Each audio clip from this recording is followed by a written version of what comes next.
घर में गरीबी है। और ये सवाल अनगिनत लोगों का होता है।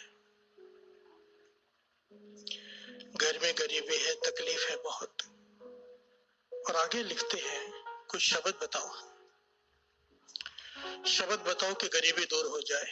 और फिर तीसरा सवाल यहाँ पर ये है, लिखते हैं, और ये भी बता देना भाई साहब के शब्द कितने दिन पढ़ना है। प्यार से बोलिए धन गुरु नानक। धन गुरु नानक। फिर से सुनिए सवाल कि घर में गरीबी है, बहुत तकलीफ है। कोई शब्द बताइए जिसका जाप करने से गरीबी दूर हो जाए, और वो कितने दिन पढ़ना है वो भी बताइए।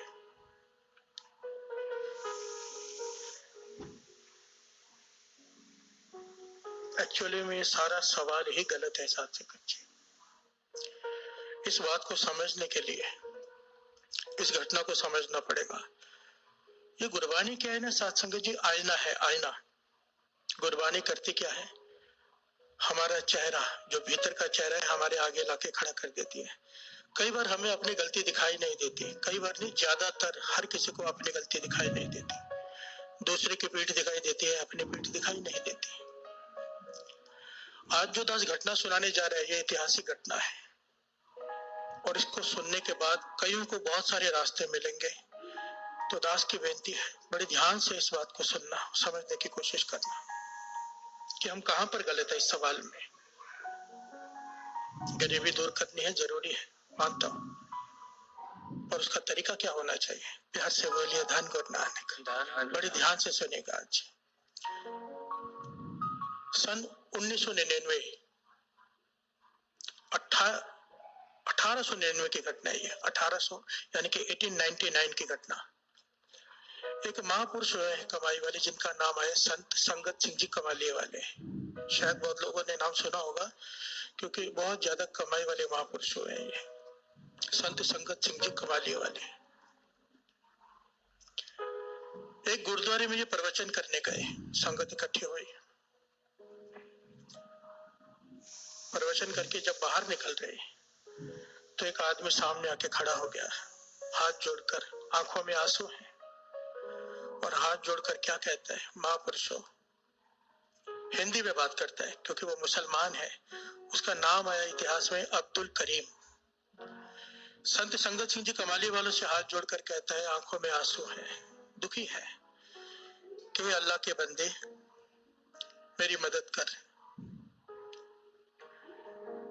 बहुत समय से मन तपस से भरा हुआ है, दुखी है, परेशान है। आज आपके प्रवचन सुने, आपने जो कथा की संगत में, सुनकर मन को शांति मिली। आप अल्लाह के बंदे हो, मुझ पे तरस करो। संत संगत सिंह जी कमालिये वाले ने सवाल किया, भाई क्या तकलीफ है तुझे। तो वो अब्दुल करीम कहता है कि दर दर भटक रहा हूं कई दिनों से, कई महीनों से, और कुछ दिनों से तो कुछ खाया भी नहीं था। घर वाली साथ में है, भीख मांग रहे हैं। इस गुरुद्वारे में मदद मिली है, खाने को मिला है, रहने के लिए 3-4 दिन के लिए कमरा दिया है गुरुद्वारे वालों ने, पर 3-4 दिन के बाद ये भी खाली करा लेंगे वो। ना मेरे पास 1 टका है, पैसा है, ना मेरे पास राशन है, ना मेरे पास रहने की जगह है। क्या मेरी किस्मत में भीख मांगना ही लिखा है? मैं भीख मांगना नहीं चाहता, मैं मांग कर नहीं खाना चाहता, मैं मेहनत करके खाना चाहता हूँ। काम मांगने जाता हूँ, काम नहीं मिलता, दर दर भटक भटक के थक गया हूँ, कोई काम नहीं देता। और आखिर में अब्दुल करीम कहता है, हे अल्लाह के बंदे, मुझे कोई कलाम दे दे जिसे मैं पढ़ूं और मेरे सारे काम बन जाए। प्यार से बोलिए धन गुरु नानक। मेरी गरीबी दूर हो जाए। वही सवाल जो किया है यहाँ पर कि गरीबी दूर हो जाए। यहाँ पर संत संगत सिंह जी कमालिये वालों ने अब्दुल करीम से कहा, मुझे तेरी बात बहुत अच्छी लगी, तू भीख नहीं मांगना चाहता, इज्जत की खाना चाहता है। अगर सचमुच तू हक की खाना चाहता है तो अपने सेवादार से इशारा किया, कागज और कलम मंगाई उस वक्त, और एक कलाम लिख कर दी, एक पंक्ति लिख कर दी उन्होंने उस अब्दुल करीम को, और कहने लगे, इसे पढ़ते रहना दिन रात, छोड़ना मत, गुरु भली करेगा, गुरु नानक तेरा अल्लाह भली करेगा।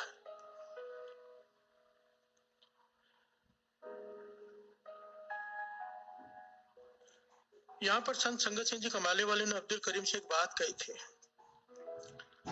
तू हक की खाना चाहता है, मांग कर नहीं खाना चाहता है, तो ये सोच नेक है, इसलिए तुझे ये कलाम दे रहे हैं, दिन रात पढ़ना, छोड़ना मत। और ये कलाम देकर वो चले गए। ये अब्दुल करीम उस कलाम को लेकर दिन रात पढ़ने लगा, दिन और रात साथ संगत एक कर दिया उसने। 2 दिन बीते, 3 दिन बीते, 4 दिन बीते, वो पंक्तियां पढ़ते जा रहे हैं जो संत संगत सिंह जी कमालिया वाले लिख कर दे गए। 4था दिन हो गया, फिक्र में बैठा है, पढ़ भी रहा है और फिक्र भी है कि आज गुरुद्वारे वाले कहेंगे कमरा खाली करो, कहां जाऊंगा। तो वहां पर एक इतिहास में लिखा है कि सूबेदार आया, फौजी सूबेदार, रोज गुरुद्वारे माथा टेकने आता था। उसने देखा भी ये बैठा होता है यहाँ पर 4 दिनों से। फौजी सूबेदार ने उसे अपने पास बुलाया, कहने लगे 4 दिनों से तुम्हें देख रहा हूँ यहाँ बैठे हुए, कौन हो तुम, कहां से आए हो। तो उसने अपनी सारी हालत बयां की। तो फौजी सूबेदार कहने लगा मेरे पास काम करोगे। प्यार से बोलिए धन गुरु नानक, धन गुरु नानक। कहने लगा मेरे पास बहुत सारी जमीनें हैं, बहुत सारी, और बहुत सारे मजदूर वहां पे काम करते हैं, मुझे वहां पे एक कामा चाहिए। कामा कहते हैं साथ संगत जी ए टाइप ऑफ मैनेजर, जो मजदूरों के ऊपर नजर रखे, उनसे काम ले, उसे कहते हैं, पुराने जमाने में उसे कामा कहते थे, जो काम करने वाले के ऊपर ध्यान रखे। तो इस फौजी सूबेदार कहता है कि मेरे पास काम करो, मैं तुम्हें रहने के लिए घर भी दूंगा, 60 रुपए तनख्वाह भी दूंगा, तो मेरे पास काम करोगे। ये अब्दुल करीम, इसकी आंखों में आंसू आ गए, समझ गया कि जो कलाम मुझे दी थी इसने अपना असर दिखाना शुरू कर दिया। क्योंकि दर दर भटक भटक कर मैं काम मांगता रहा हूँ, 20 रुपए तनख्वाह पे भी किसी ने नहीं रखा, और ये 60 रुपए आकर मुझे काम दे रहे हैं, 60 रुपए तनख्वाह भी दे रहे हैं, रहने के लिए घर भी दे रहा है। इसका विश्वास बढ़ गया उस कलाम के ऊपर, उन पंक्तियों के ऊपर। फौजी सूबेदार ने पूछा तेरे होठ क्यों कांप रहे, तू घबरा क्यों रहा है। तब इस अब्दुल करीम ने कहा मैं घबरा नहीं रहा, मेरे होठ कांप नहीं रहे, जो अल्लाह के बंदों ने मुझे कलाम दी थी मैं वो पढ़ रहा हूँ। प्यार से बोलिए धन गुरु नानक। वो मैं पढ़ता ही रहता हूँ, आप मुझसे बात भी कर रहे हैं, मैं आपसे बात कर रहा हूँ, तो भी पढ़ते जा रहा हूँ। उन्होंने कहा था दिन रात पढ़ना। प्यार से बोलिए धन गुरु नानक, धन गुरु नानक, धन गुरु नानक, धन गुरु नानक। और फौजी सूबेदार ने इसे घर दे दिया, कमरा दे दिया, ये खेतों में रखवाली करता है, पर इसने वो पंक्तियां नहीं छोड़ी साथ संगत जी, वो कलाम नहीं छोड़ी। ये नहीं किया दात प्यारी विसरिया दातारा, काम मिल गया, घर मिल गया, काम हो गया और वो पंक्तियां छोड़ दे, नहीं, इसने नहीं छोड़ी। प्यार से बोलिए धन गुरु नानक। ये दास यहाँ पर बार बार इसलिए कह रहे हैं क्योंकि मेरे पास भी बहुत सारे लोग आते हैं, मैं कोई संत महापुरुष नहीं हूँ, और वो समझते हैं कि ये कुछ कहेंगे और हो जाएगा। मेरे पास आते हैं कि ये तकलीफ है, वो तकलीफ है, कोई नाम दो। गुरु की कृपा से किसी महापुरुष से जब कुछ लेके देते हैं, बताते हैं, तो दूसरा सवाल होता है जो इनका भी था, जिन्होंने सवाल किया है कि कितने दिन जपना है, हम कहां पर खड़े हैं, ये विचार करने वाली बात है। ध्यान देना दास क्या कह रहा है। जैसे ही हमें कोई नेम देता है किसी काम के लिए, हम दूसरा सवाल ये पूछते हैं कि कितने दिन करना है, मतलब काम हो गया तो गुरु अपने घर, हम अपने घर, कितने दिन करना है। ये तो हमारी सोच है कि काम हो जाए एक बार, फिर नित्यनेम भी छोड़ के बैठ जाए, फिर नाम जपना भी छोड़कर बैठ जाए। यहाँ पर बाबा नंद सिंह जी घटना समझाया करते थे हम जैसे मूर्खों को समझाने के लिए। कहते थे कि राजा का दरबार, महल, राजा महल, राज का महल राजा का, वो रोज सुबह उठ के जब अपनी बालकनी में आता है महल के, तो देखते नीचे एक औरत झाड़ू मार रही है, महल के बाहर झाड़ू मारती है, वो औरत का वो काम है। राजा के मन में एक दिन ख्याल आया, मैं जवान हो गया उसे देखते देखते, ये बुजुर्ग होने को आई है ये औरत, बचपन से झाड़ू मारते देखते आ रहा हूँ इसे, बहुत मेहनत की, बहुत सेवा की इसने राजमहल की, अब इसे आराम करने देना चाहिए। तो राजा ने क्या किया, एक बहुत कीमती हीरा, लाल जिसे कहते हैं, जहाँ कूड़ा होता है ना, जहां से वो सफाई करती थी, वहां पर रात को रख दिया कि जब सुबह ये सफाई करने आए तो उस औरत को वो हीरा मिल जाए, लाल मिल जाए। वही हुआ, सुबह हुई, औरत वो झाड़ू मारने लगी, कचरा साफ करते करते उसे वो हीरा मिल गया, हैरान हो गई।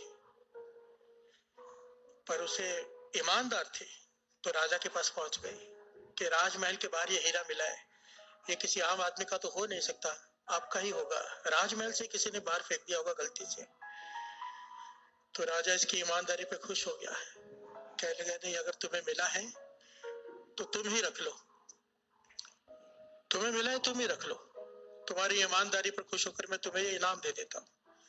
औरत खुश होकर राजा को सलाम करके चली गई।